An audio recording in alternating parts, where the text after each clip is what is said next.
నమస్తే అన్న. ఫిబ్రవరి 23 అవునన్నా, ప్రపంచమంతా ఎదురు చూస్తున్న ఒక బిగ్ డే. అవునన్నా, ఇండియా వర్సెస్ పాకిస్తాన్ మ్యాచ్. అవును. ఇండియా గెలిచిద్దా ఓడిపోయిద్దా, ఎవరు గెలుస్తారనుకుంటున్నాం?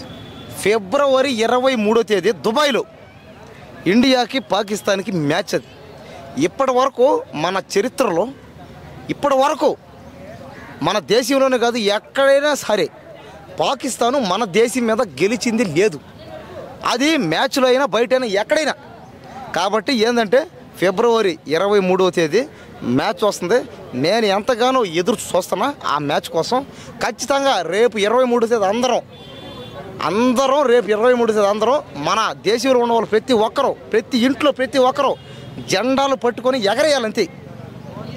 కాబట్టి ఏంటంటే 23వ తేదీ మనోళ్ళు కొట్టే దెబ్బకి మన రోహిత్ శర్మ కానీ, కోహ్లీ కానీ, పాండే కానీ ఎవరైనా అందరూ మన ఇండియా టీం కొట్టే దెబ్బకి వాళ్ళని అక్కడ దుబాయ్లో కొడితే వాళ్ళు పాకిస్తాన్ పడవలిపోయి పడ్డం ఇంకా రాకూడదు అంతే. వాళ్ళు ఇంకా పైగా ఏంటంటే ఖచ్చితంగా కోహ్లీ కానీ, రోహిత్ శర్మ కానీ, పాండే కానీ, మన ఇన్నాడు కదా మన సూర్య కానీ ఎవరైనా సరే ప్రతి ఒక్కరు మనోళ్ళందరూ ఆటగాళ్ళే, మనోళ్ళందరూ బాగా ఆడతారు.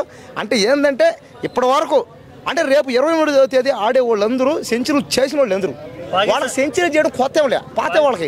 పాకిస్తాన్ ఆల్రెడీ న్యూజిలాండ్ మీద ఓడిపోయింది. అవును, రన్ రేట్ తక్కువ ఉంది. రేపు మనం ఓడిపోతే పరిస్థితి పాకిస్తాన్ వాళ్ళకి ఎందుకు కామనే, వాళ్ళకి ఓడిపోవడం కామనే.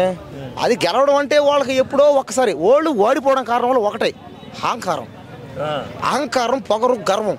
మనోళ్ళు గెలవడం కారణంలో ఒకటే, మన ఇండియా వాళ్ళు ఆడేదాల్లో ఒకటే. మనోళ్ళు ఒక్కో స్టేట్ నుంచి ఒక్కొక్కరు వెళ్ళి ఆడతారు.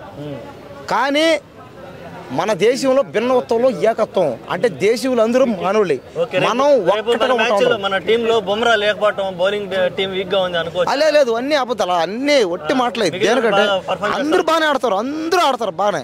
ఇప్పుడు పాండే కానీ, ఇప్పుడు కోహ్లీ కానీ, రోహిత్ శర్మ ఎవరైనా సరే అందరూ బాగానే ఆడతారు. ఏముంది, వాళ్ళు బ్యాట్స్మెన్లు, బౌలర్లు, వాళ్ళు ఆల్రౌండర్లే అందరూ. ఇప్పుడు ధావన్ ఉన్నాడు.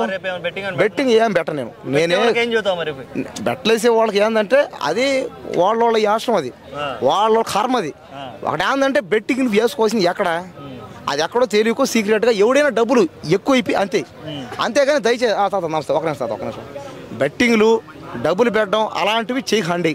బెట్టింగ్లు ఆడటం జోదంతో సమానం. కాబట్టి ఆ బెట్టింగ్లు కానీ ఇంకేమన్నా కానీ పందేలు కానీ కాయకండి. అందరూ బాగా ఆడాలని మనం అంతా కోరుకుందాం. మన దేశం ఇప్పుడు దాకా ఎన్నోసార్లు ఛాంపియన్ ట్రోఫీలు గెలిచింది. మనకు ఛాంపియన్ ట్రోఫీలు గెలవడం కొత్త కాదు అది. ఎందుకంటే ఇప్పుడు దాకా ఇది ఛాంపియన్ ట్రోఫీలు ఇలాంటివి గెలుస్తా పోతాం. కానీ పాకిస్తాన్ మీద అయితే ఓడింది లేదనమాట. పాకిస్తాన్ మీద గెలుస్తున్నాం అంతే. కాబట్టి రేపు కూడా గెలుస్తాం అంతే. దాంట్లో అసలు ఏం డౌట్ లేదనమాట. పాకిస్తాన్ మీద గెలవడం మాత్రం పక్క. కానీ ఏంటంటే ఈ మధ్యలో వర్షం రాకుండా ఏమైనా ఉంటే బాగుంటుంది అంతే. ఇంకేం ఓకే రైట్.